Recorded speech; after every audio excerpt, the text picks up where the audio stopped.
Okay, folks, welcome back. Thursday evening edition here, and yeah, we'll start putting some of these gun crews together. We got them all sitting over here in the corner. These are all Plastic Soldier Company gun crews, and I didn't think a whole lot of these figures. I didn't think they were terrible, but I didn't think very much of them. But now that we've put them together, they're actually better than I remember them being. And one of the problems that they had was that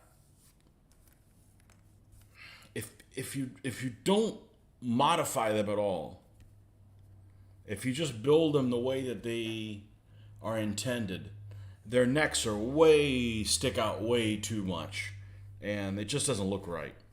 So what I did is I cut some of their neck off, so a little bit more realistic shape, and they're not bad. They really are not bad figures. They're hard plastic, which means I don't have to worry about them flexing and the paint coming off. And they have a variety of headgear, so even though there's four poses, I've got different heads on them. And this is the crew for the 45 millimeter guns, or the three 45 millimeter guns and the 76 millimeter infantry gun. I suspect the crash booms are exactly the same figures. They're just going to come with different shells to put in their hands. So yeah, here's the 45 millimeter shells, and here's the 76 ones. And they've got little boxes and stuff on there as well. So they're not bad figures at all. I've looked at pictures of them online. They don't really do them justice, but you can't build them the way that you want them to. You've got to take some of their neck off a little bit, and then they look okay. They don't look. There's a company that makes 20 millimeter stuff. Hey, Marcus, the Wolfman is always a day ahead.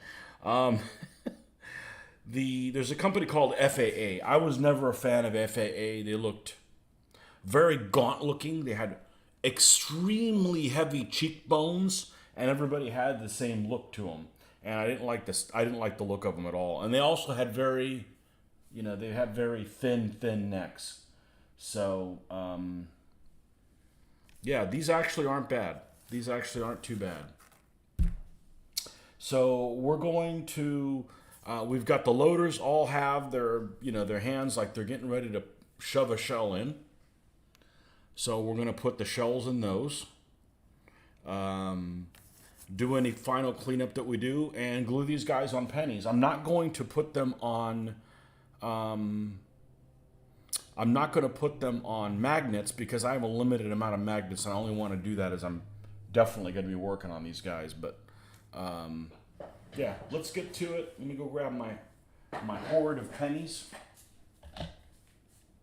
which are hopefully around here somewhere. Here's the box. This is no longer needed. And here's the box for the iron cars. Problem, I got this stuff and I throw it on top of it, and the pennies are right here, but there's things on top of them.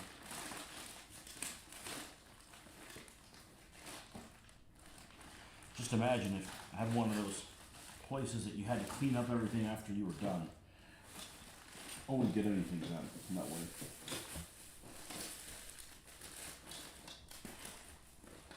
Here they are. There's a whole trough of them.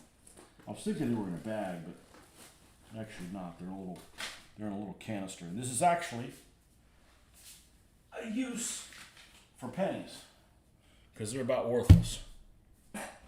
I play Warhammer 40K in secret. That's a stretch. That's a stretch. I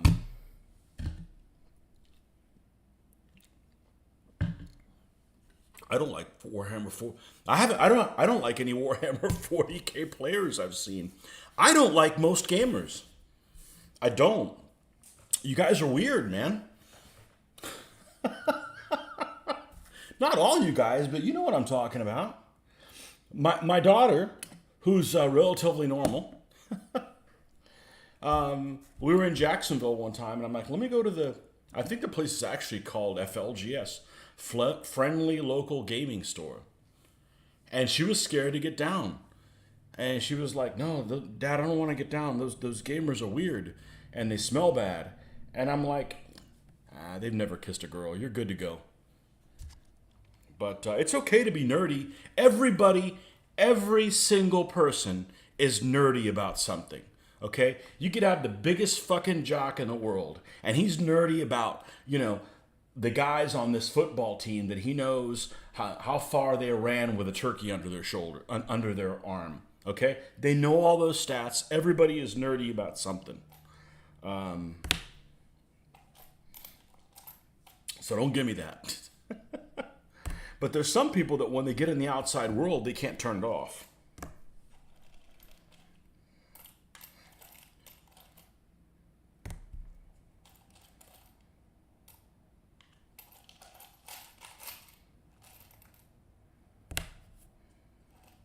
$40K. I grew up with Citadel. Citadel paints and stuff like that. You need to be very selective of opponents if you play $40K. Yeah. Their miniatures are beautiful. Okay, I've never painted any. Let's back up. About 1988, I picked up the rules. I actually did. Because they do marketing right. They do the marketing right. But it was the thick book. Good morning, folks. It was the thick book that was just beautiful. And as you turn the pages, they came out of the binding. I'm sure they've changed the binding now, but that was probably first edition or second edition or whatever the heck it was. And I never could wrap my head around playing it, but I did in White Dwarf magazine, because I worked at a hobby store at the time. They saw there was a picture of these guys had painted some Imperial Guard, okay? And I painted a squad of Imperial Guard. Now, they look like shit compared to, that was back when it's like, oh, man, I don't want to paint faces. And now I'm like, man, I don't want to do nothing but faces. Because once you figure out how to do faces, it's some empowering stuff. But I built some Imperial Guard. I've never played Warhammer 40K. I've played Hero Quest once and enjoyed it. I've never played. The only other Citadel game that I played was what was that board game where it had a shitload of expansions? Talisman.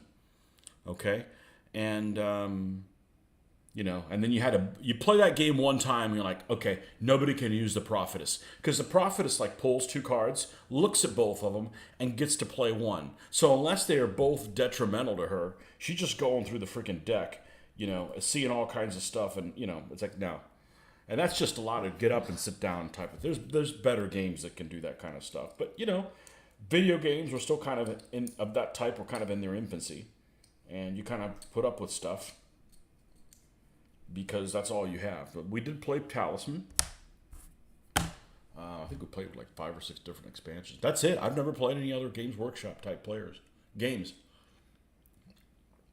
If the people you play with don't play the stuff, I've never played. I did pick up some epic guys, some epic 40K. I got demons. I got a couple of, but I didn't do anything with them. It was one of those, you see them in the magazine, and they make you salivate, and those would be fun to play.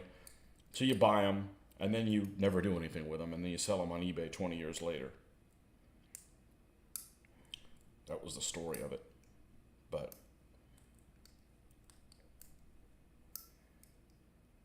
I'm a really slow painter, so the idea that a company can just say, no, we're not going to support this game anymore. And actually, Games Workshop did it to me 3 times. There was 3 games they came out with that before I got a chance to get fully involved in it, they basically stopped supporting it. Epic 40K was one of them.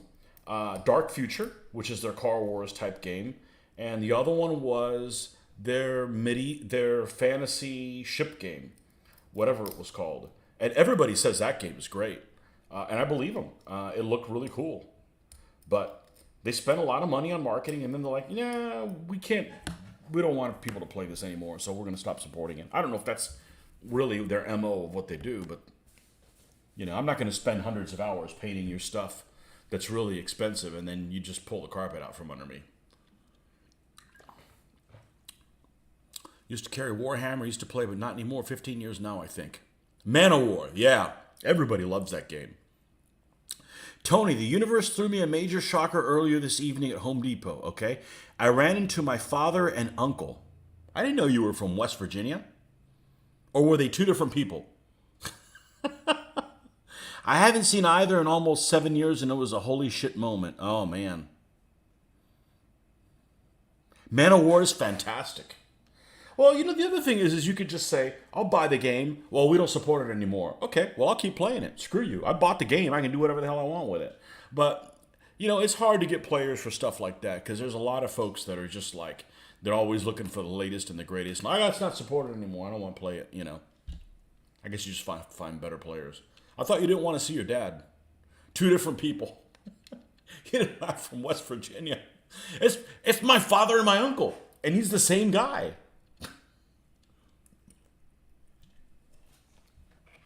West Virginia gets no respect, does it?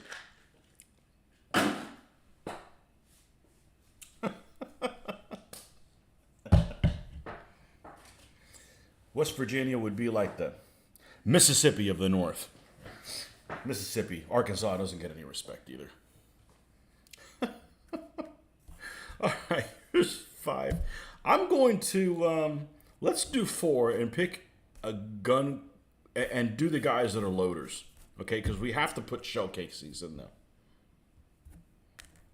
Man. You ran into him. Did you talk to him or you just ignored him?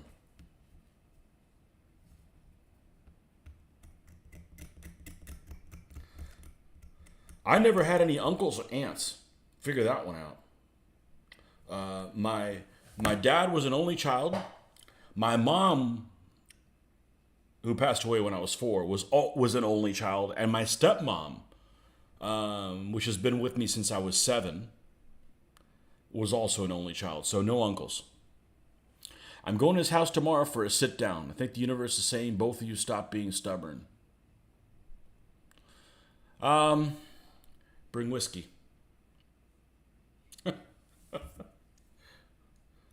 I don't know. I think alcohol helps, but I behave better with alcohol, so.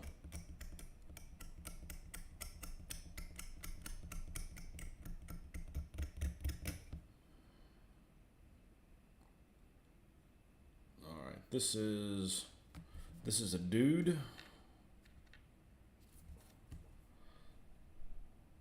This is also the same pose. I double took thinking, nah, they got close and they both said, holy shit, he stepped up to me and hugged me, so I hugged him back.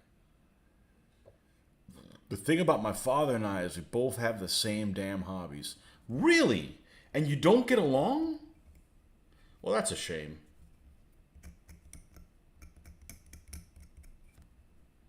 But there are many gamers that are known to be dirtbags. So, my dad was into history, never gamed. My dad was really into his job. He was really into his career, which I never understood. There's no career out there that I could be so salivatingly into to follow in those footsteps. I just can't think anything out there that, whether you're an engineer, civil engineer, which is what he was, doctor, lawyer, I'm not defined by what I do for a living, And I don't understand people that are. And these people that are like, I see articles all the time. You're retired, but you still want to work. Why? I mean, if you can't afford it, okay, we got to work. But if but I'm like, I got plenty of stuff to do, man.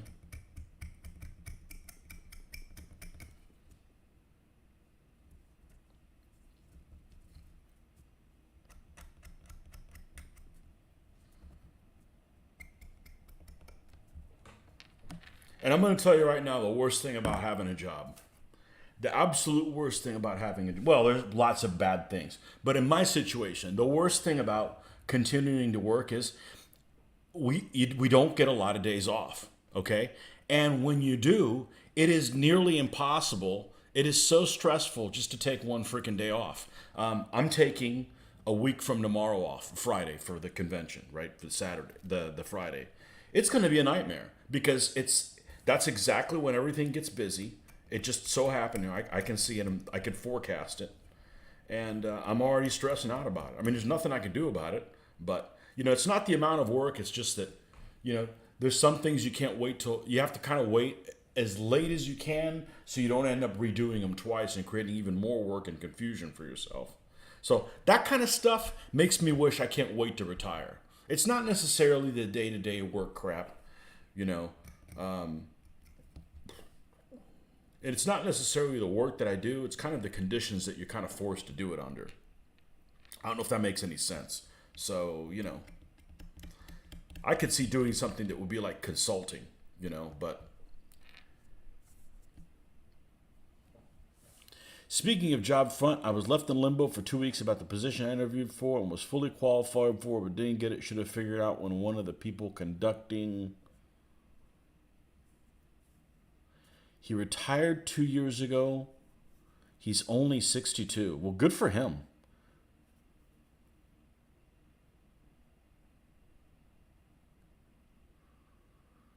The interviewer was black. The first words out of her mouth were, "We're a company of diversity." Sugar figured I wouldn't get it. Yeah, well, I'm all for diversity, but you got to hire the most qualified people. You know.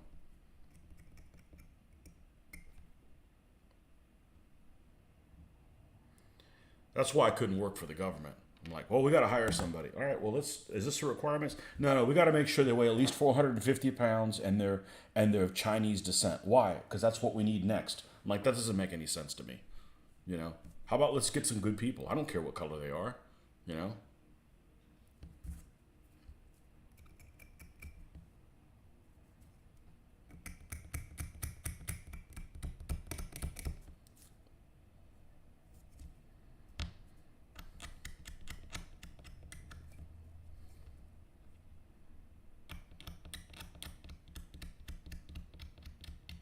Oh, these are actually pretty decent figures once you cut their necks down a little bit. Because otherwise, they're just sticking way the heck out there. They should have put a disclaimer of these jobs that read,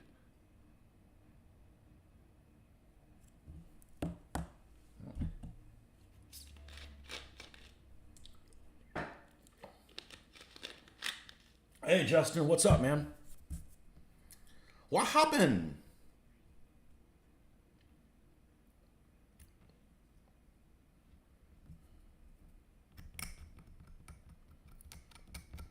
I don't want to work for a company that's so big that I can't walk into the office of the guy that signs my paycheck. I just don't. I can't imagine working for a place where you bust your ass and your supervisor wants to look good, so he takes credit for half of the stuff you do. I just couldn't work in a place like that. I've never experienced that, and I don't want to experience it. Just not my thing. Hey, Mr. Skylab.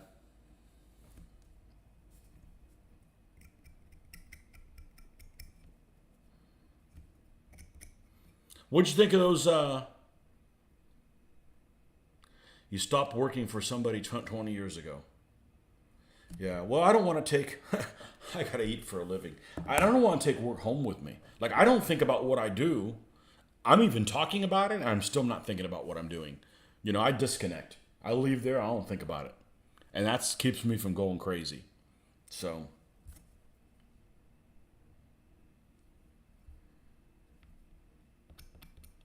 oh, Snapdragon. Okay, we gotta glue him back on. No big deal. Yeah, we took most of the neck off these guys, and now they look good.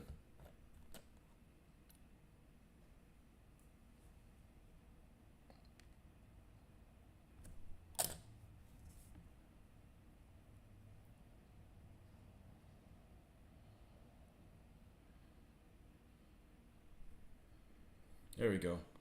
Now you sit over here on the sidelines. We'll go mess with you another day. Okay.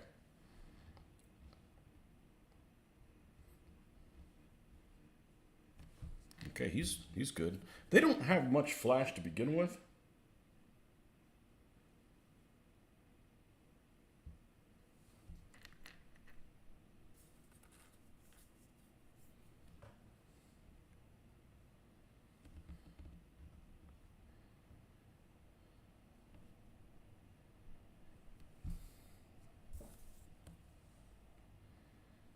Yeah, it's these helmets that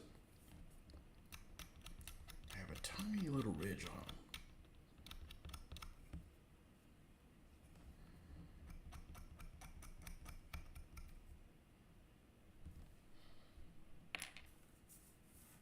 It's official today. Salt Lake City will be applying for another bid at the Winter Olympics. It takes like 10 years or something like that for that to get resolved, right? I don't know. I've given up on watching the Olympics. They were good during the Cold War, and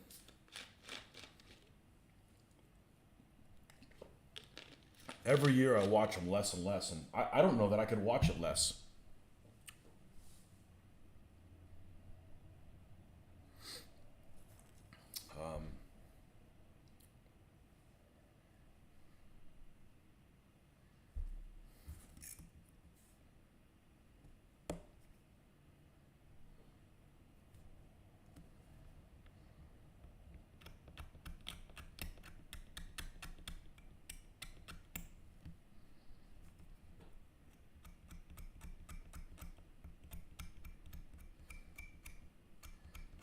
I think the last one that I watched in any amount was probably Sarajevo in '88.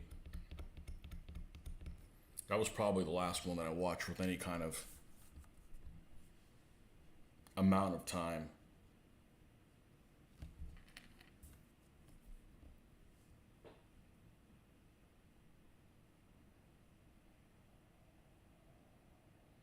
Oh, crap.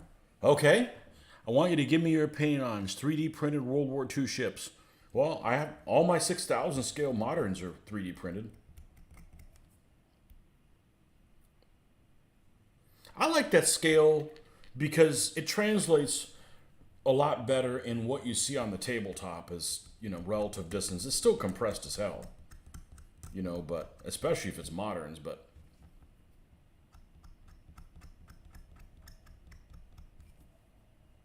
and they're really, really cute. Really, really cute. You just sent me a link. Okay. Let's see here. Let's see if I can do this. Let's take a look at that. XP Forge. I haven't heard of them. Featured collection.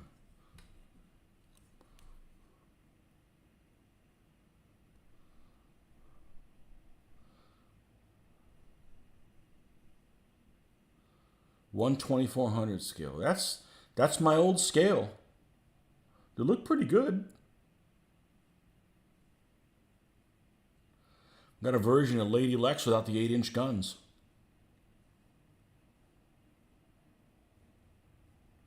They look better than CNC. I just don't know how durable they are.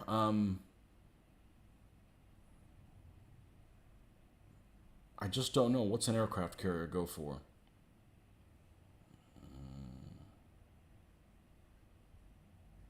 $11. I don't know. If I had to do it again, I'd go 6,000. Only because they look pretty good. I wouldn't buy GHQ. They're just so prohibitively expensive.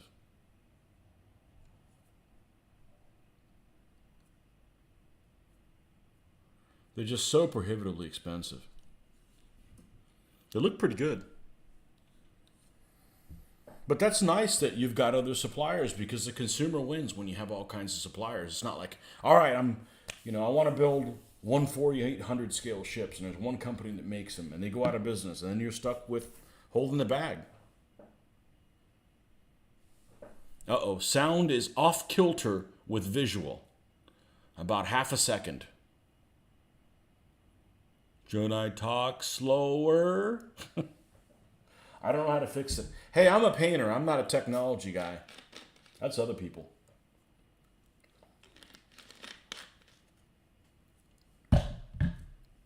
Order one. Order one. See what happens. You know? Order one, say like, okay, I'm going to build, say if you're into carriers or whatever, build a couple carriers. And then if you don't do anything with them, then, you shouldn't have got them. Yeah, I saw if they had 13600. Just make up your own fucking scales while you're at it, right? Nobody makes 13600. All right, let's look at these loader dudes. Actually, I'm going to pull a 45 millimeter gun out and see what positions these guys have. So let's grab a 45. The early one. I have two of those. And somebody was asking me, well, why aren't you gonna mount your guns on bases? Okay, so let's say I mount this on a base, right? Here, let's just haphazardly put this on a base. It wouldn't be this big, but this is what we have handy. We have even a smaller one here. So you mount this gun on a base permanently, right? What do you do with the gun crew? Well, the gun crew is going to be on a base. Each guy's going to be on a base as well. So you've got 4 guys that are sitting around this vehicle, and they're all, really? I grabbed the guys that are the same pose? That are also on bases. So you got a base on top of a base. It just looks weird. So I'd rather them not even be on a base, because then you may need to put it in different places. And it should be easier to get them where they need to be in the gun. And then, when they take casualties, when the guy dies, you pick them off. So, but that's just my take on it. Other people may not agree with it.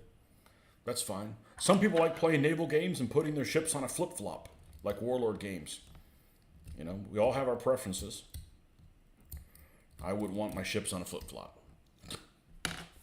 Saw somebody posted that several years ago, and I've always remembered it. I was like, brilliant. That's exactly what that looks like. A damn flip-flop. Okay, so these are the officers. This is an officer, or NCO. That's the guys that are pointing. Need one more. Where is he? Over here. Okay, here's the 4 guys pointing. Then we have this guy is with shells.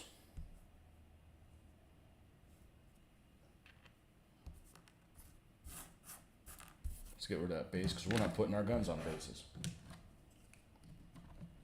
I know, I'm putting guns on bases and some people don't like that. And those same people probably don't like my tanks being on a base. Well, it's for transport, for one thing.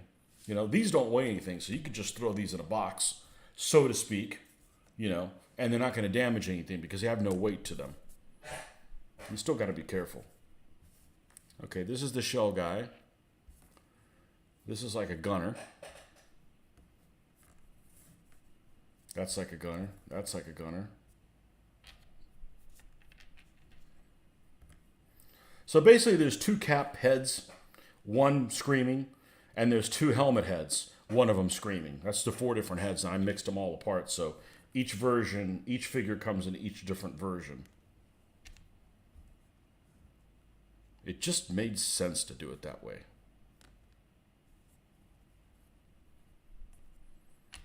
Okay. So here's the figures. All right, so let's just do all guys that have caps, okay? Just so we don't have that out of the equation. So we need one of those with caps, need one of these with caps, need one of these with caps, need one of these with caps. All right, so we have one of each position.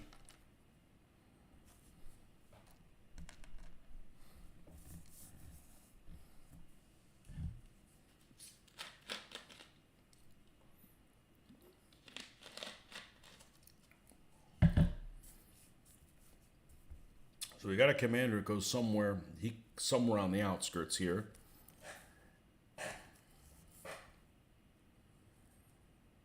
This guy looks like the gunner, honestly. This guy's pushing the shell in, and this one looks like he's got another shell ready to go. So 2 loaders. Okay. So let's do the 45 millimeter gun. Let's do this so it doesn't go flying as far.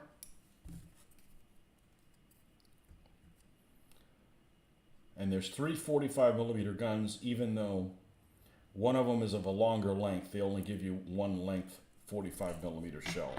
I'm sure we'll do. Actually, we need 2 of each, because the second loader also has a shell with him as well.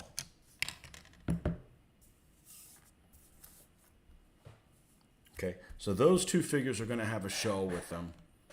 So is this. So are these. So are these. All right. These should all be 45 millimeter shells. So let's glue these in place.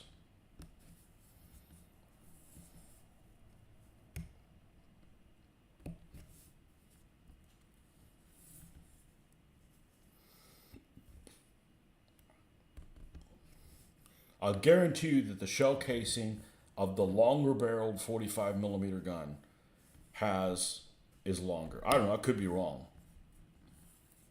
But it's going to have to be exactly the same as this one, because they didn't give me longer shells. And I'm not buying brass ones. That's silly.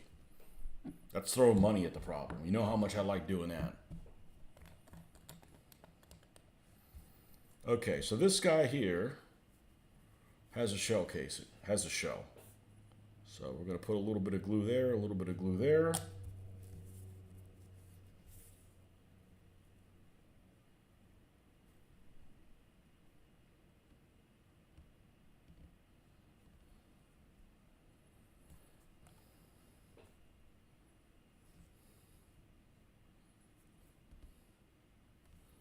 And he's good to go.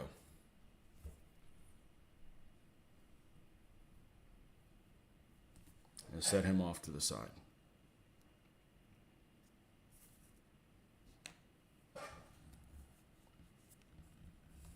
Same pose, helmeted. And each one of these guys is going to have a last name on their stand like my figures do.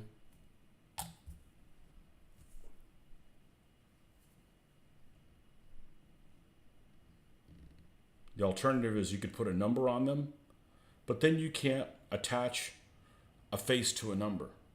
You know, it's easier. It's like, oh, this guy looks like a so-and-so.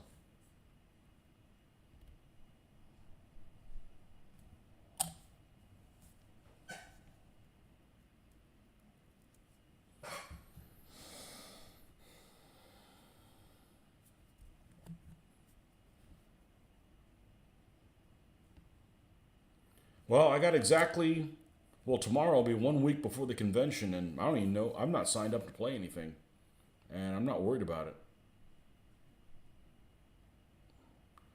I will do a video, don't worry. I'll be doing a walk, at least one walkthrough video.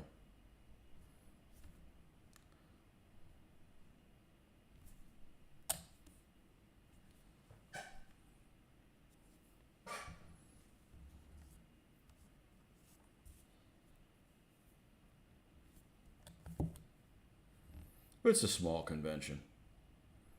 A couple hundred people.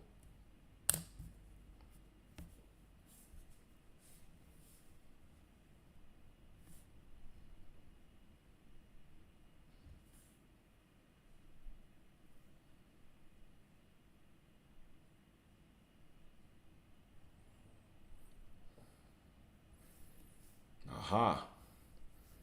Almost caught myself with my pants down. This guy needs the 45 millimeter, the 76 millimeter gun. One.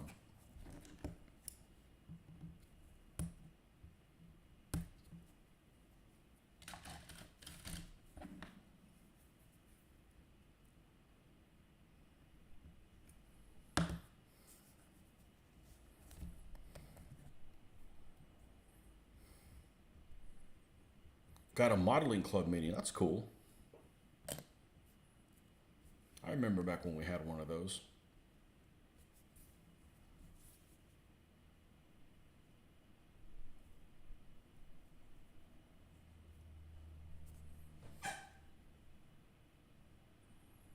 Okay, and the 76 in that pose has a helmet. So we're going to make sure that the other guy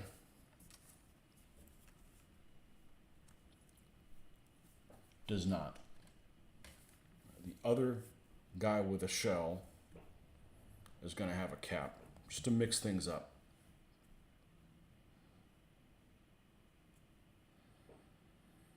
Forgot to put the laundry in the dryer. Yeah, the wife doesn't like that when I do that. She'll say, the clothes smell. I said, yeah, they smell like an English basement. What's wrong?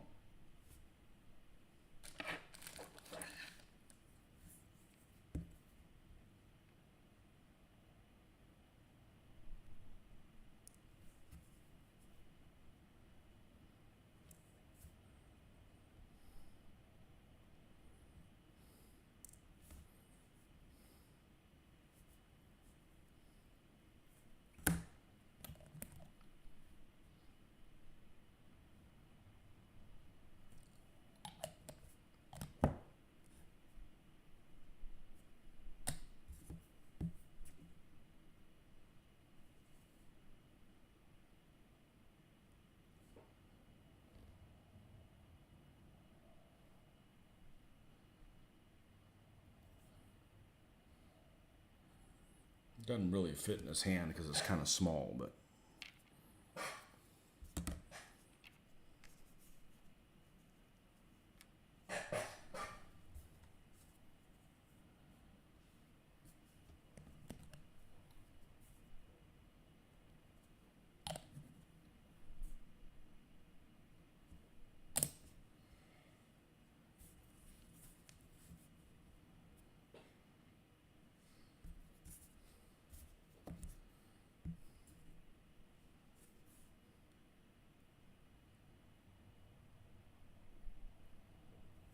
there we go.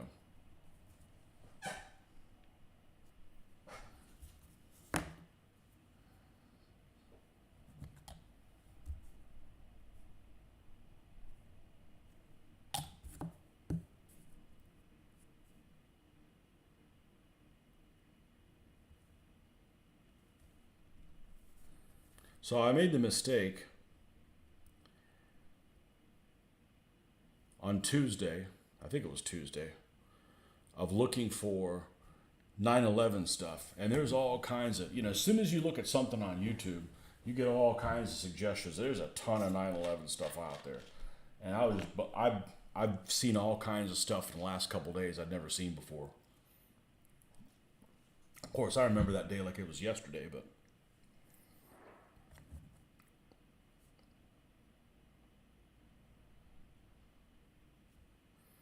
I remember that happened at work. We were loading a truck, and the guy had a sleeper, and he had a little TV on. It was a color TV, and we're loading him. I'm out there directing traffic, or I was checking the load or something like that, and the driver says, "Hey, look, there's a plane that just hit the World Trade Center." And I had flown into New York for the first time just before the millennium. And I remember seeing the Twin Towers. And they're freaking tiny because the flight path of the plane is nowhere near the towers. Like, it's like freaking tiny. You gotta like go and aim for it, you know? And then I go look at the TV, and I remember it was that same time the second one hit, and I'm like, we're a fucking war. I don't know who the hell we're at war with, but this is a world fucking war. And I wasn't scared. I was fucking angry. I'm not one of those people that get scared. So, not for that anyways. See the instructions I use for the term lightly for the photo etch for the 1/700 scale ships. I would laugh. I don't know. It's got to be better than this Ukrainian kit. This Ukrainian kit is a shit show. Well, we're going to finish them too. It's empowering to finish shit shows. And it's got two little boxes. One of them is open and one of them is closed. Or I guess you could make it open if you wanted to. It's got 3 little happy shells in there. I don't know where we would put that. I'd probably put that in a little base just for nuance. All right, let's get some other pennies. We need a crap ton if we're going to put all these guys on pennies.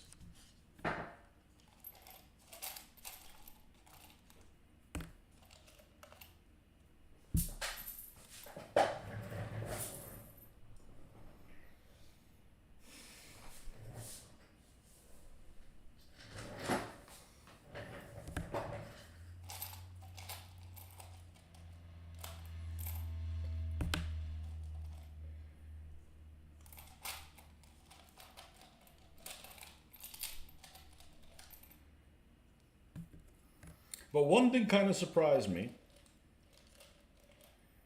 and I really don't sit around watching 9/11 videos, but one thing kind of surprised me, that 1, 2, 3, 4, 5, 6, 7, 8. How many do we need? Let's see.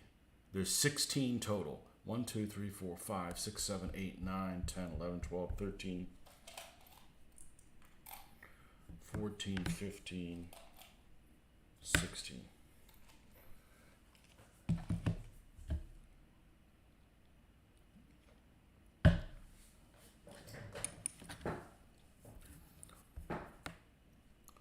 One thing kind of surprised me that,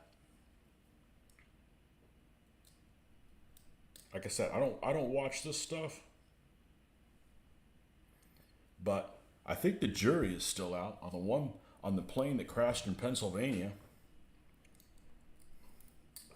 whether or not it was brought down by the Air Force. And that would really suck to have lost a loved one and not really know what happened.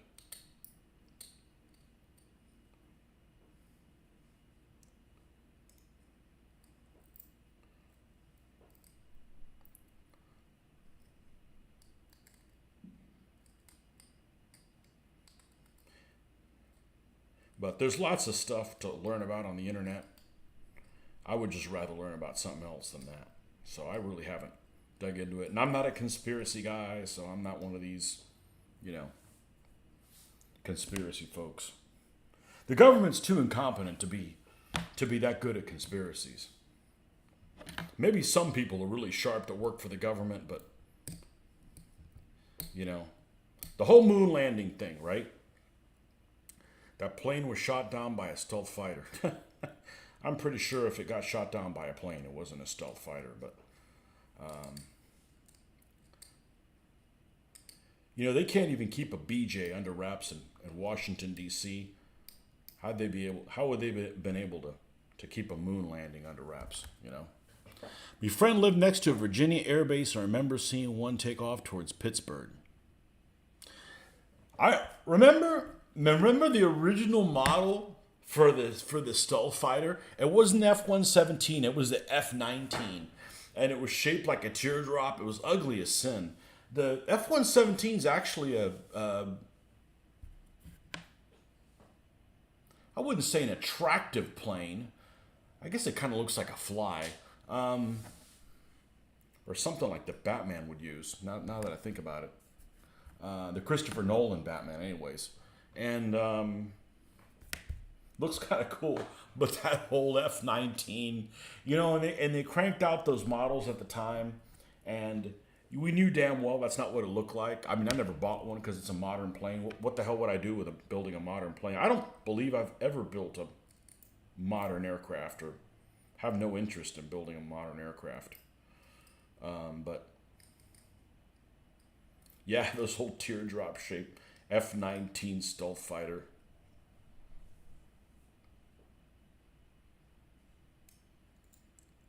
But the F-117s, they're not much faster than a 737. They're subsonic. And a 737, they run in the high 500 miles an hour. So they don't have that much of a difference in speed. Of course, the planes that have afterburners that are really fast, they can't, it's not like you can hit the afterburner for like 2 hours or something like that.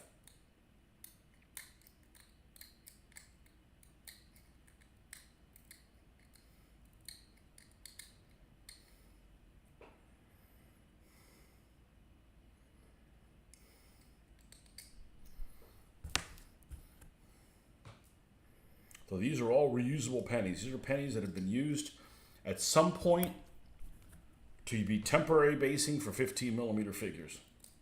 When I put them on the 20s, or I used to put them on the 20s, this is what I painted them on, and this is what they'd stay on. This is their permanent base. Their permanent base. Their permanent.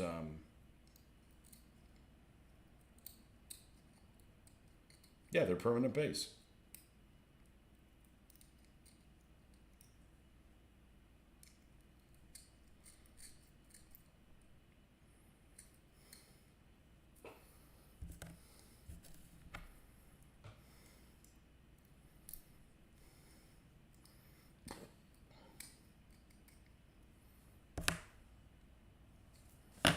All right.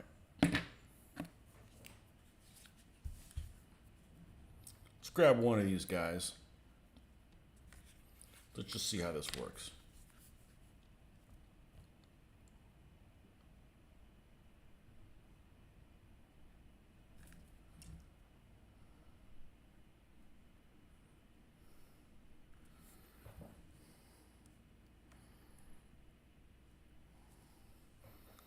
And if we're going to leave some space somewhere, let's take a look at something. Is there space on this penny to put? Not really. Okay.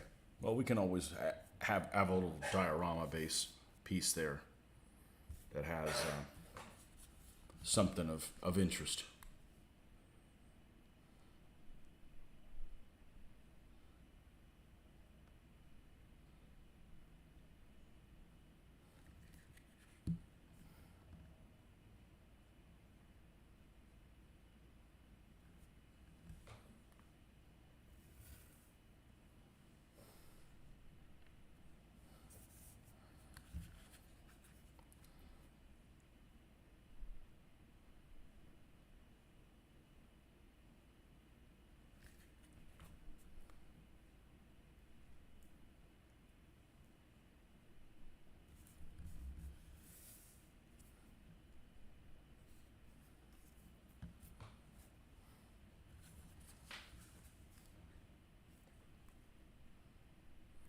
Wow. Time flies. Well, I know I wasn't going to get to painting this thing, but I wanted to base these guys because my short-term goal for this weekend is to get one piece painted with crew.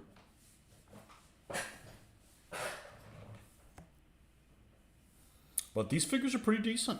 They really are.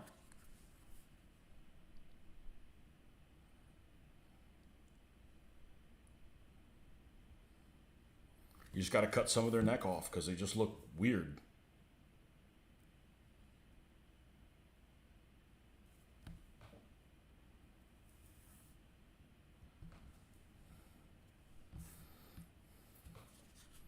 And of course, there'll be goop on this base as well.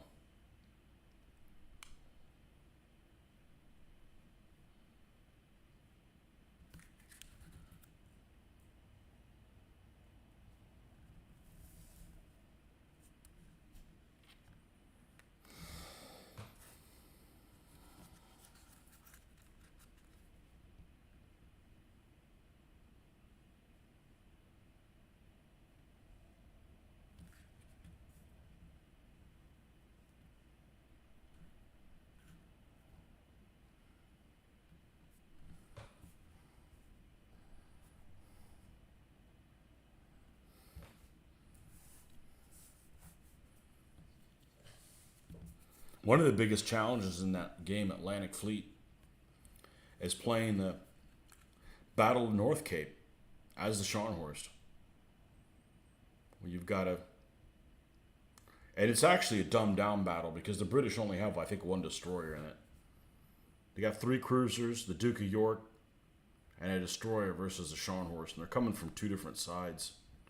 And I've done it. I've done it successfully as the Scharnhorst, but man, you got to get lucky. You got to be aggressive, and you got to really have kind of a plan.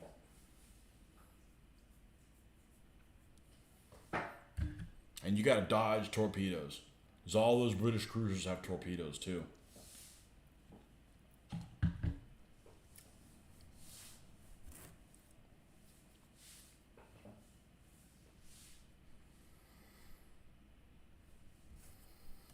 And they got some naval games that are playing at the show. I just don't want to sign up for them because they're not going to finish them. Not that I have a problem playing naval stuff. I like it, you know.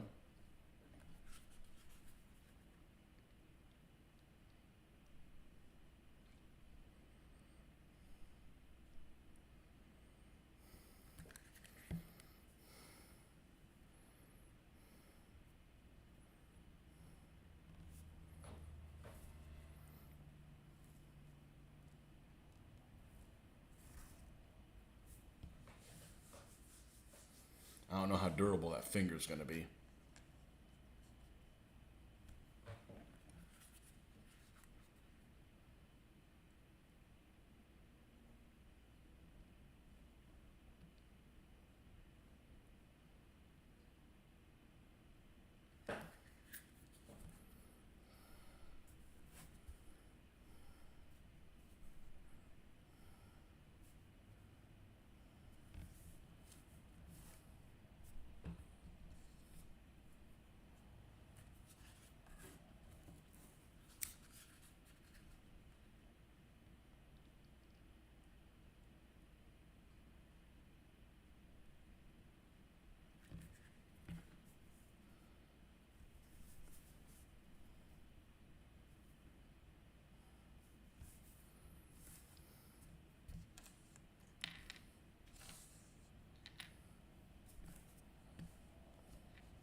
What do you think would be a good entry level naval battle in the Atlantic, Med Sea, North Sea, World War II?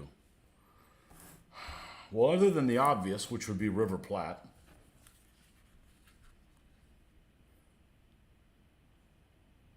of all the battles that really happened that are in those theaters that you talked about, probably the one that's the most even and only involves 4 ships is River Platte. But it's probably been done to death. I think it's pretty much an even call. There might be an edge to the German. The Germans may have an edge, but just put restrictions in it. You can play a scenario that is unbalanced. Just play it with your opponent and switch sides. See who did better.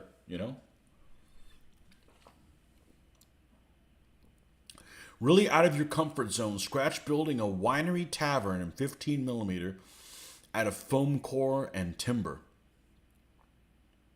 Man, there's some super talented people out there that do that kind of stuff out of foam board. Like, it looks better than a real building. It's like, hey, here's a model, and that's a real building. Which is that? Oh, the real building looks like shit. That doesn't look real. There's some super talented people out there. They should be doing that for a living. They need to adopt me so I can learn how to do that.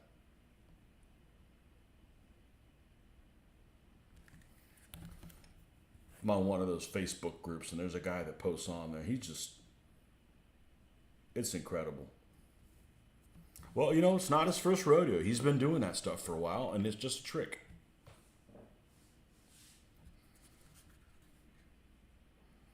I got basswood. I got a pile of basswood that I've had for about 30 years and haven't touched it. I don't think it's going to go bad,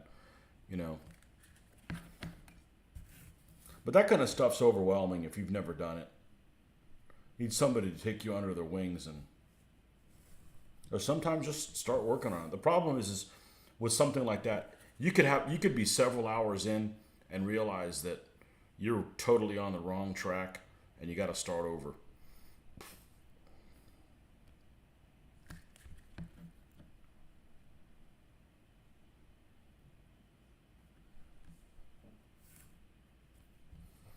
Okay, so that's all the crews for all the 45 millimeter guns and the 76. So in other words, the 2 short 45s, the 1943 model infantry gun. Here's the other short 45, and then the long 45. These are the crews for all these, for those four right there. And of course, they could be, for other vehicles as well. Like this 37 millimeter anti-aircraft gun, I think it only has 2 crew members. So you can put those in there and then add a couple guys sitting down next to them because, this doesn't have a crew of 2. It just Vesda only gave you 2 guys.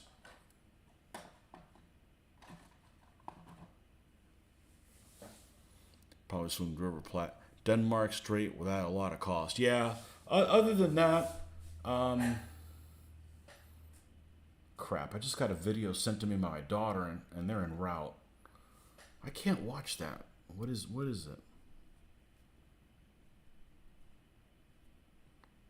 Let's see what I got here.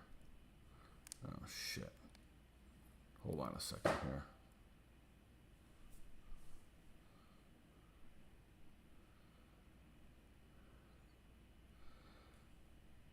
Oh, holy shit. They're driving back from St. Pete, and looks like there's a tractor trailer on fire or some shit. Yeah, people need to pay attention.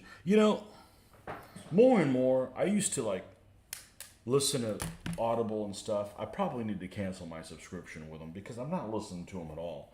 I drive a stick shift, and I enjoy just listening to the engine. And you really need to pay attention to what everybody else is doing, too. There's freaking lunatics out there.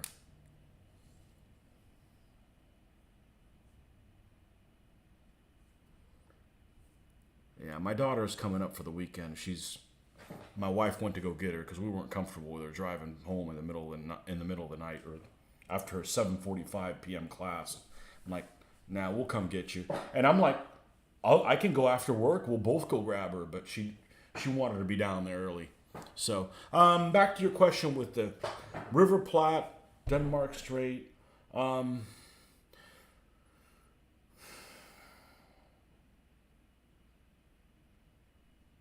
Without a lot of cost.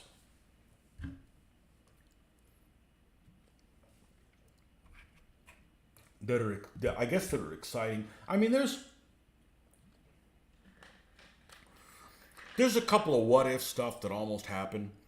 Like Admiral Scheer and Hipper both went and raided the Atlantic successfully because they didn't get caught in 1940 and maybe even 41, both of them.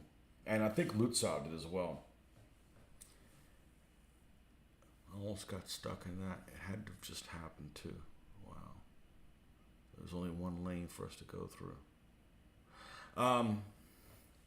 So there's this, there's incidents that really didn't turn into a battle, but they could have. Like there's, I want to say either Admiral Scheer, I don't have the information in front of me right now, either Admiral Scheer or Hipper came across a convoy that was escorted by the Berwick, which is a county-class cruiser, and there might have been another cruiser and a few destroyers, and they traded pot shots, and then they left, because the Germans were under strict orders, you can't take any damage, because if you take damage, the ship's basically lost. You're going to be hounded like crazy. You're going to be hounded like crazy all the way back. Same thing. Scharnhorst and Eisenhower were out on a sortie and they ran into a convoy escorted by the Ramillies, the battleship Ramillies, which is slower than dirt, but it's still got significant armor and still has 15-inch guns. And they traded pot shots with them and then freaking left as well. They even ran off from the Renown when they were during the Normandy campaign. Scharnhorst and Eisenhower went and did a feint to kind of lure the British Navy away from all the landings that the Germans were doing, and they were in a gale, and Renown was chasing her, battlecruiser Renown, with I think she had a handful of destroyers, 4 or something like that. And in any naval game, I'll take 2 Scharnhorst versus a Renown, but they ran because any damage is pretty much going to put the Germans out of. The Germans want to put their guns on merchant ships. They're not there to get into battle royales with equivalent equivalent enemy forces. So um, one of the favorite battles I always like to do is I like to do the New Year's Eve battle, and it's also known as the Battle of the Barents Sea, and that's when the Hipper and three destroyers and the Lutzow and three destroyers went around both ends of a convoy that was. I don't remember what the name of the convoy was. It was basically in December 31st, 1942, and it was escorted by Sheffield and Jamaica, a couple of British cruisers, and that's a great battle. And it's at night, and that's a lot of fun. That one's a lot of fun. Nothing huge, but the Germans have a couple pretty big ships, but they're hitting it from two different sides, and it's kind of an interesting scenario. We played that one on my floor in my apartment on the 50th anniversary of it. That's what an exciting New Year's Eve looked like in 1992. I was playing Siegfried 4 on my floor. I need to find rules that would allow for a U-boat Wolfpack attack on a convoy being hunted by the escorts. That's so difficult to do.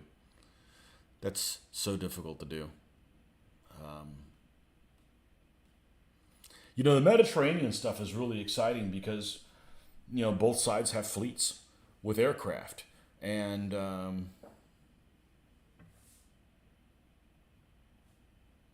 naval battles of Narvik.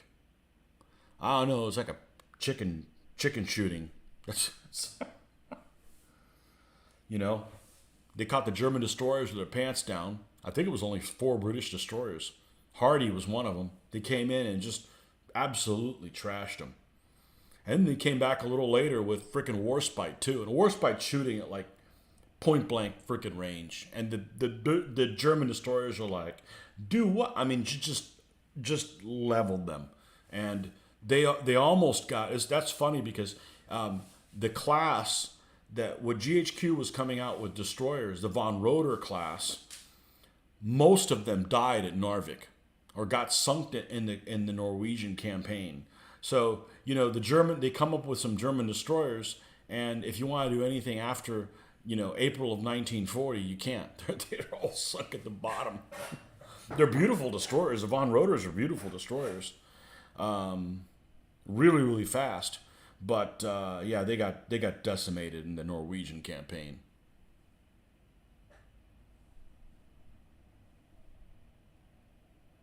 El que hace trofeos de los hombres, he who makes trophies of humans.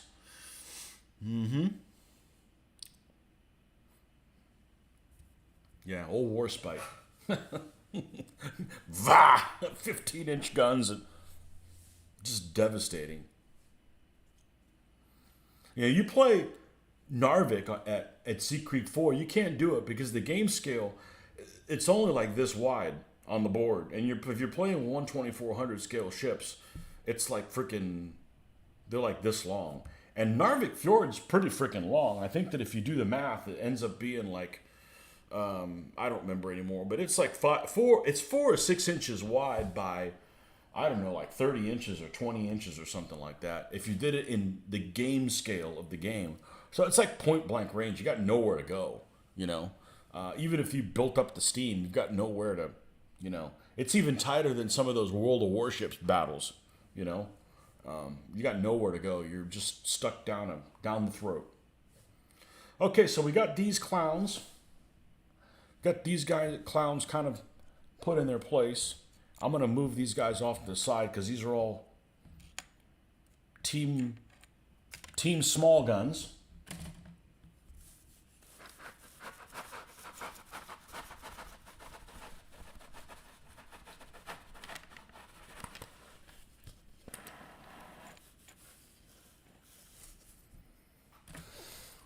All right, I'm going to take these extra pieces.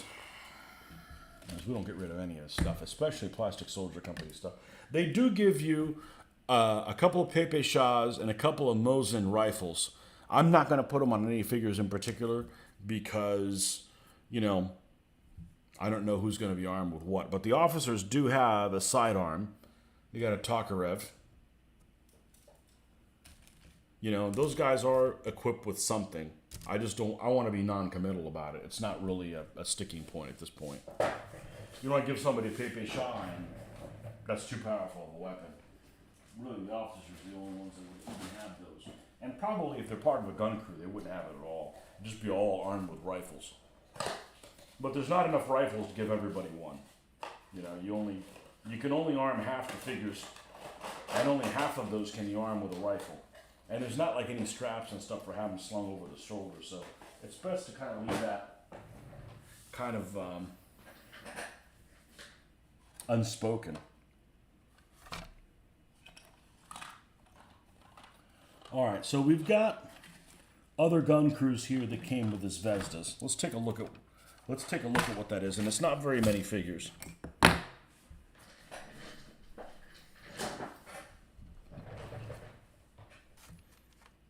Okay, here's one of the guys with the 85 millimeter anti-tank, and let's just pull all of them out here. Let's see what we're dealing with here.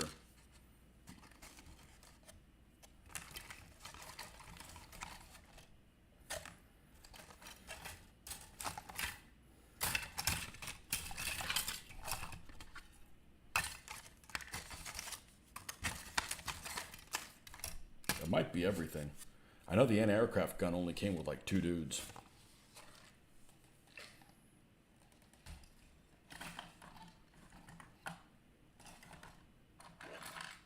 The 37 millimeter, they're both anti-aircraft guns.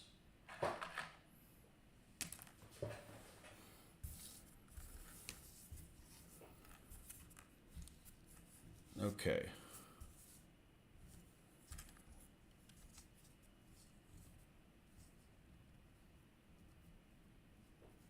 This is the guy that goes in here.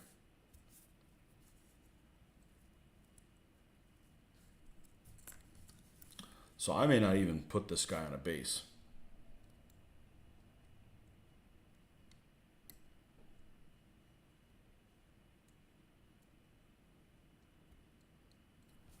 Yeah, he sits in like so. This guy unfortunately has a seat molded on him.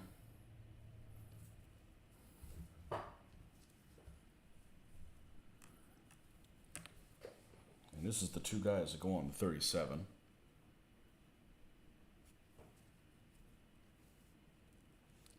So I may take the seat off of these guys so they'll sit on there. I don't really want to remove these seats because they have a permanent seat. I don't want to permanently glue them on there, although I could. I believe that's the 2 guys that came with that one. And then these are the shell handlers for the 85 and the commander for the 85. And the commander has like freaking nothing on him. He didn't even have a pistol or nothing. And these figures are significantly lankier than the other ones. They're more like scale model figures more than war game miniatures. So in that respect, they're probably more to scale.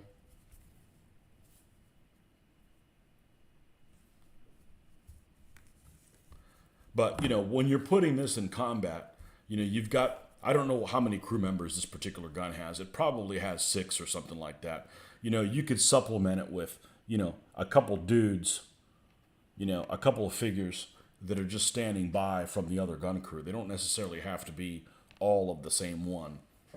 You know, you got 2 loaders, you got a gunner, and you got a commander. So if there's any other crew members, there's probably, you know, another, I don't know what it is, but you got to have more figures than that. It's basically, this is a Soviet 88 millimeter. It's an 85, and it's the same role. It got thrown into combat in the anti-tank role because of you got an anti-aircraft gun that has a high muzzle velocity. You can knock out some German tanks. Where is the pennies? We're going to need 3 more pennies. And that eventually ended up being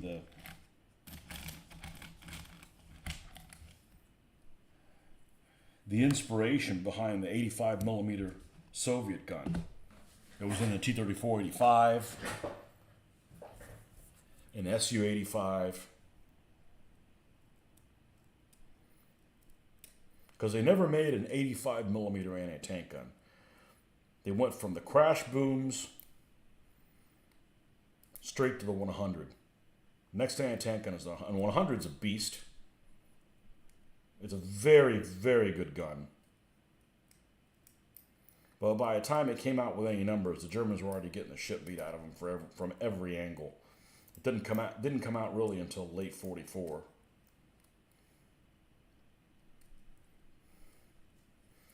And by that point, they're just getting swamped from any direction. That was a giant pain in the ass. Okay.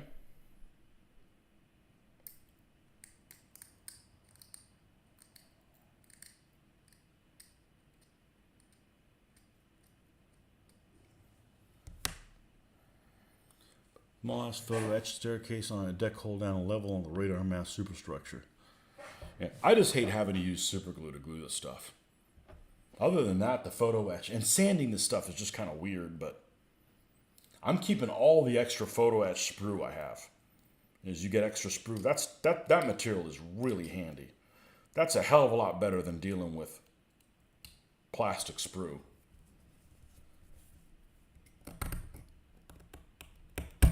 Or plastic that's too brittle.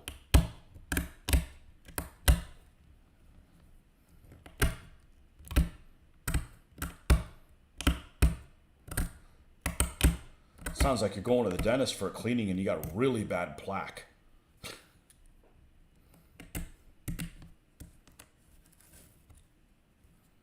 Well, if you're going every 6 months, it really can't build up that much. So make sure you go to the dentist.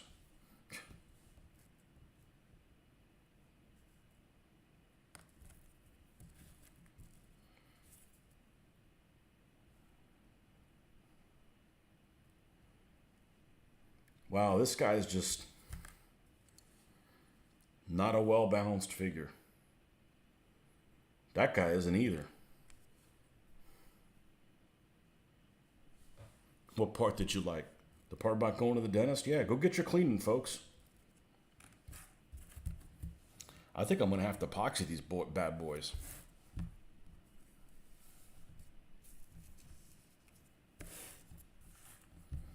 Where's the crew for the cute 76? I got a cute little 76. Where is the little cute 76? Oh, here they are. Here's these two little commie bastards. Need bases for them too. Now, where is that little cute little guy? There she is.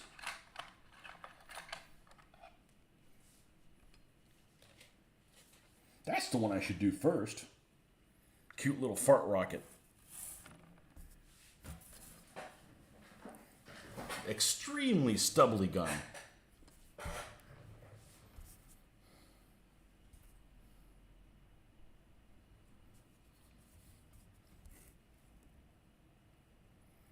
Okay, that guy's balanced all right.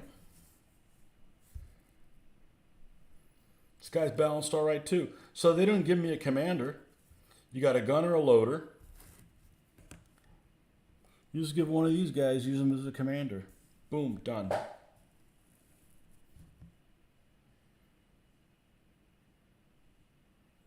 Yeah, that's what I'll do. We'll do the little short 76 millimeter infantry gun first. Would be a waste of time, money for me to go to the dentist.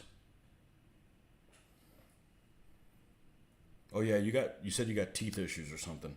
I don't know. I like going to the dentist. It's like going to the spa. It's freaking relaxing. I've fallen asleep before. And I've had, I guess, major dental work at some point. Not, eventually everybody gets it, but I had a crown that had to be put on. Freaking painless. But I've had braces on, so, going to the dentist has never been worse than the freaking pain from getting your braces tightened. That sucked. That really, really sucked.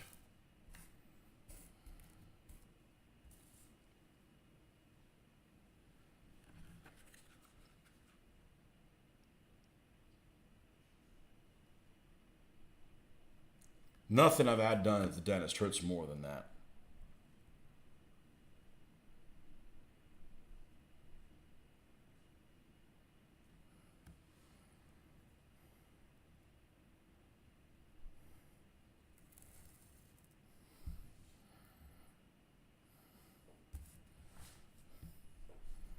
Okay, so we still need... You have false teeth, remember. Okay. Well, you know, at least you don't have teeth where we're going to scare people. You know?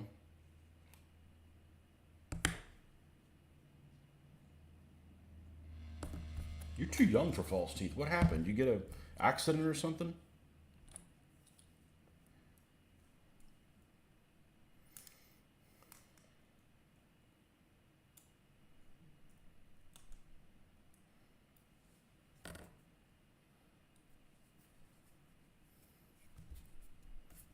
So you like Tom Cruise, you got false teeth.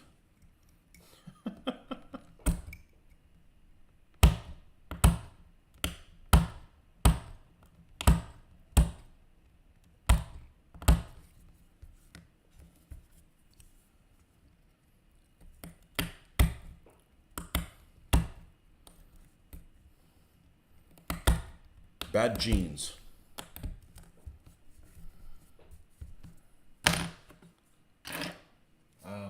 My dad's mom lived to be in her 90s, and she didn't have dentures.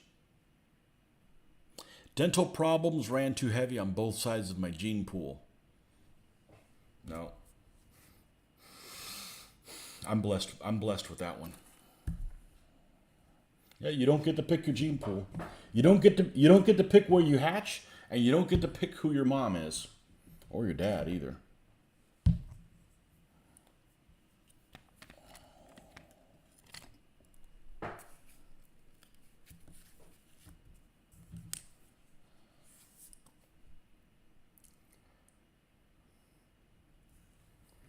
That's what a goal will be for this weekend. We'll get the 76 millimeter infantry gun done. We'll see if we can do that. We'll see if we can do the smallest of goals. I say that and I won't get it done. Well, you know, if I can't get it done, I can't get it done. It is what it is.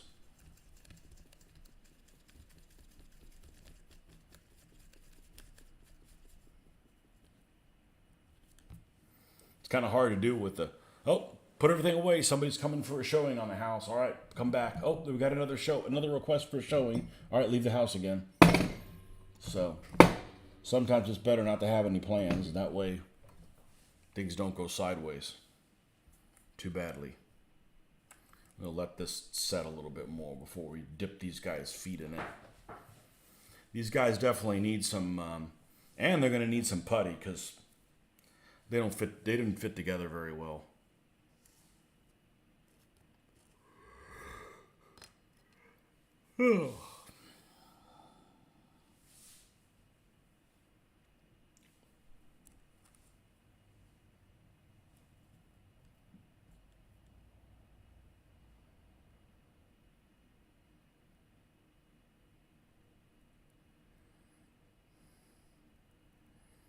This guy's in a not very believable stance. There's a 1/72nd scale plastic figure company called Atlantic. They're from France. Don't hold that against them. But they kind of suck. And not because they're from France. They're not very good. And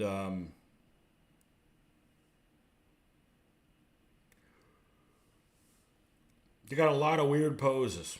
A lot of weird poses. Like, you know, if this guy's holding this 85 millimeter shell like this, he's going to tire out really fast where it is. He's like holding it away from his body and stuff.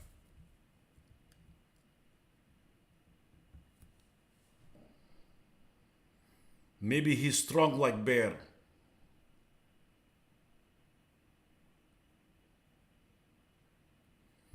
You gonna fall over?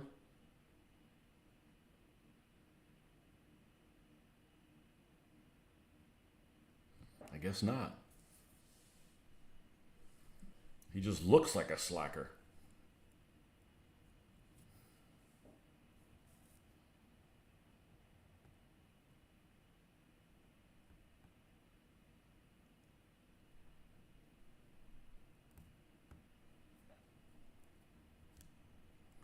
Well, we'll see what kind of a DBA showing they have of this convention. I'm not involved in it, but They certainly got quite a few games going on.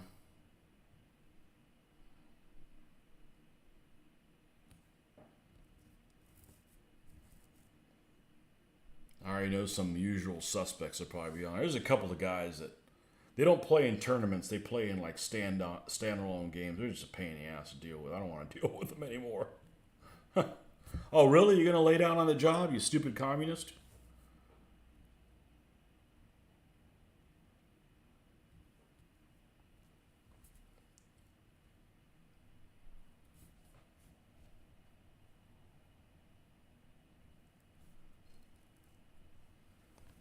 You stupid communist.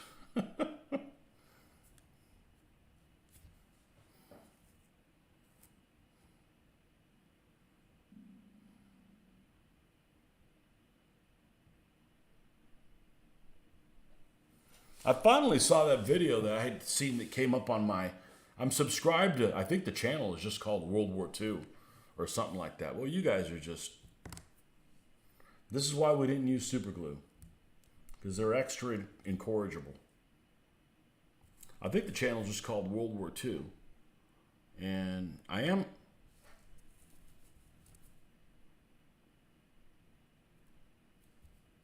am subscribed to it. And they just put out a video where they're having problems about getting demonetized or whatever for content that's not appropriate or whatever. And I guess that they're asking for monies or something like that just to kind of stay running or whatever because they're giving a bunch of shit. But I don't know. I guess some people out there just want people to forget about history, you know?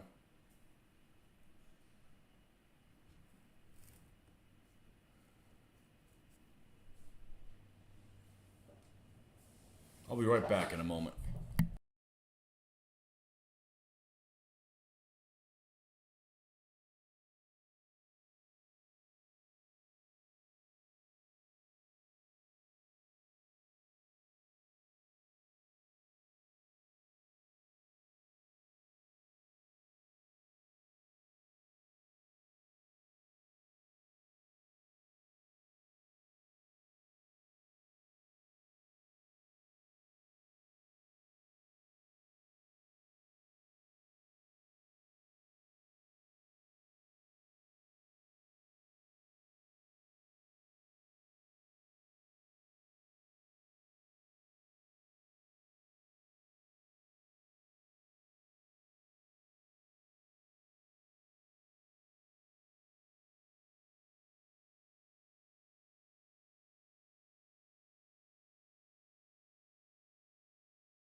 Okay.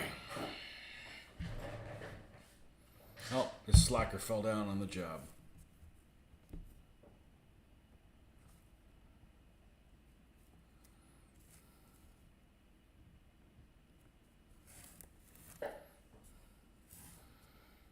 Anyhow, I haven't really dived into that channel very much, but I probably should watch it.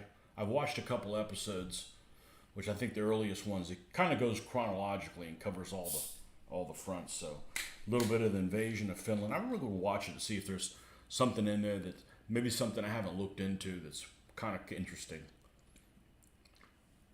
You know, they were talking about some of the conflicts they were fighting with the nationalists versus the Chinese. That's kind of interesting.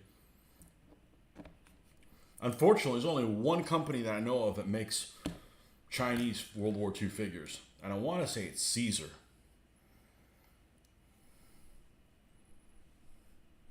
But, you know, the problem is even if you go and buy them, you're going to have a lot of repeat figures.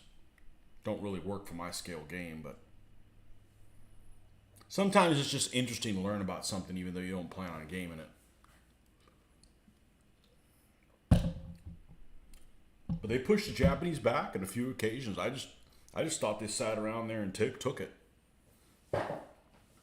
I've seen people talking about, you know, that's the one theater that's kind of lacking in World War II is the Chinese theater, where, you know, nothing's really known about it. I still say that it's, you know, one of the big hurdles is the not the language, but the script.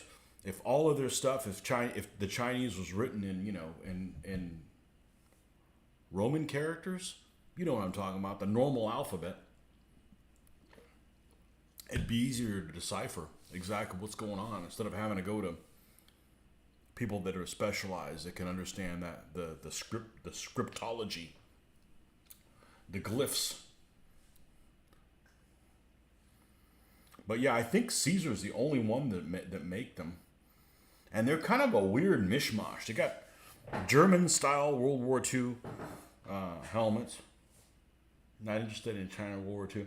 I'm not either, but I'm willing to learn about it. You know, it'd be nice to kind of have some cursory information about it. They had like German helmets. They got some movie or something like that about it as well, but I don't like watching some movies. Just seems like it's just pure propaganda.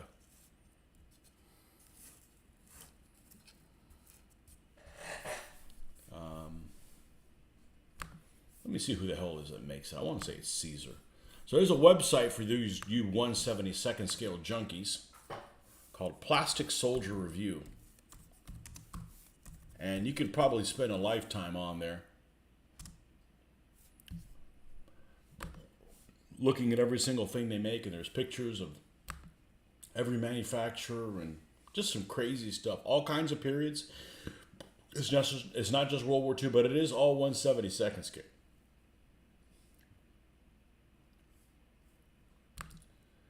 So go to periods. I only got like 10 minutes, so we're just going to do this for a little bit. World War II, and then go Japan paratroops. I don't know the Japanese had paratroops. Yugoslavia, China. Caesar World War II Chinese Army. The figures actually look pretty decent.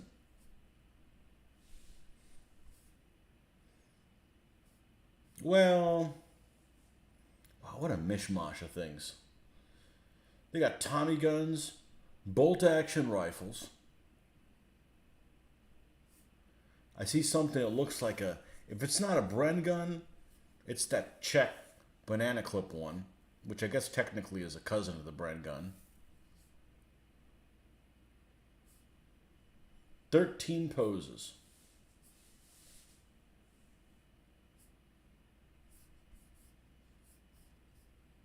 Yeah.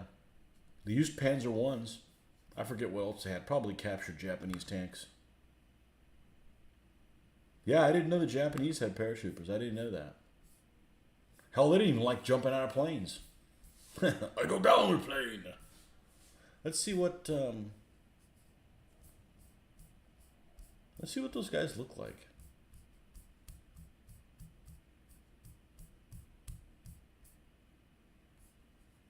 Four different manufacturers make Japanese paratroops. What? Mars Strelsets, which is a Russian company, they make JA paratroopers, and they make Imperial Airborne troops. And there's another company called Ultima Ratio, Imperial Japanese paratroopers. Let's look at Mars.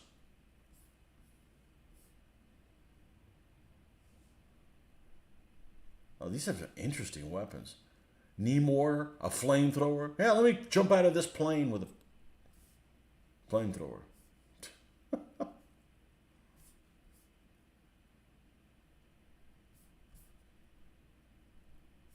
Submachine gun.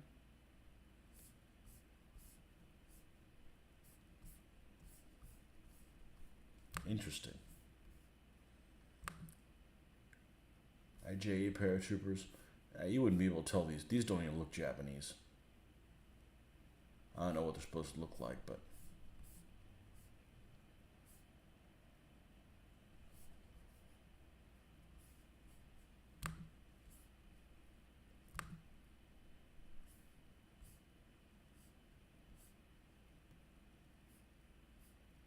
I like that Japanese.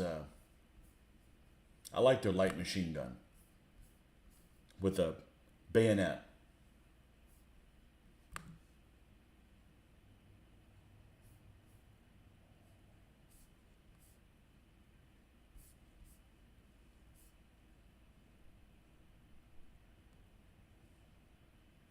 The Imperial Japanese Army quickly established a training unit in late 1940, and December 1st, 1941, the 1st Raiding Regiment was formally raised with other units to follow. Their first parachute action was the attack on Palembang, Sumatra. And that's Wolf's backyard in February the following year, which was a success, although they faced mostly second-rate opposition. However, the cost had been high, and once the Western Allies turned the tide of war and Japan went on the defensive, these men were used as elite infantry in ground operations. The only other parachute operation these men were ever took part in at Leyte in December 1944 was a failure. So their parachute history is very brief, but they played their part in the Pacific War and suffered very high casualties attempting to defend their conquests in Asia. I'm pretty sure the Japanese faced very high casualties in pretty much everything they did, except maybe Pearl Harbor. Certainly anything that the Army was involved in.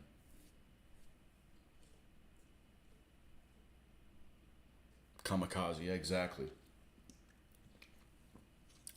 Good source of photos on the Scharnhorst online, man.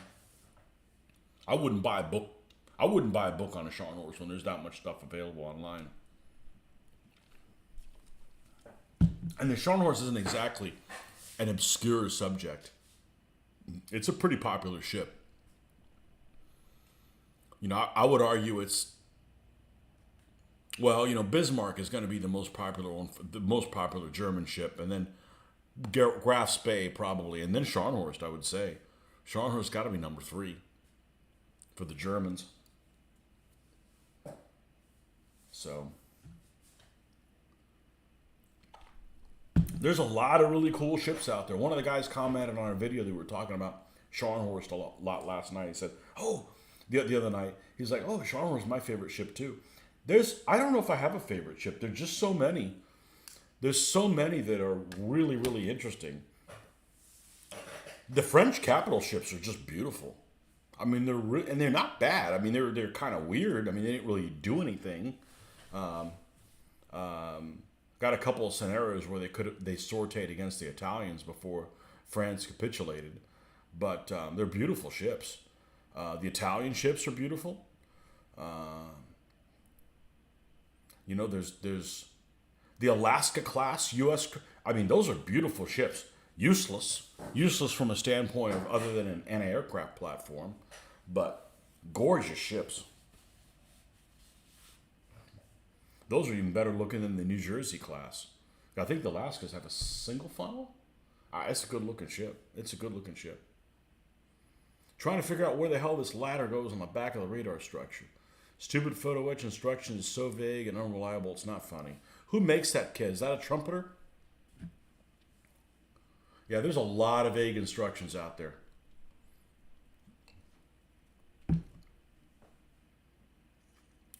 A lot of vague instructions out there. But there's a lot of really, really attractive ship. One thing that I picked up, and I wanted to mention this the other day, and I think it came up in passing, is this book that I picked up on a whim at, I'm going to need my glasses. You know, sometimes you pick up a book just because you want to kind of get your foot in and kind of learn some real basic information to possibly build on. And that's why I think the Osprey books are pretty good at that. South American Battleships, 1908 to 1959. There's some interesting stuff in here. There's really some interesting stuff in here. So, you know, South American battleships, yeah, well, basically Argentina, Brazil, and Chile. So, and I think the Argentinian ships were ex-US ships. The Brazils were British built? I don't remember.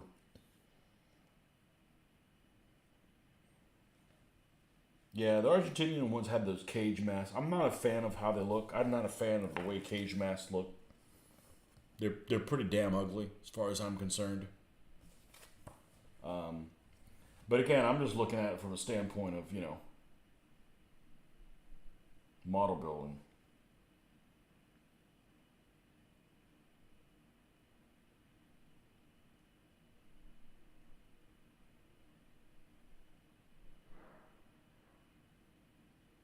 So, anyhow. All right, well, I got to get off this because the girls will be coming back by anytime soon.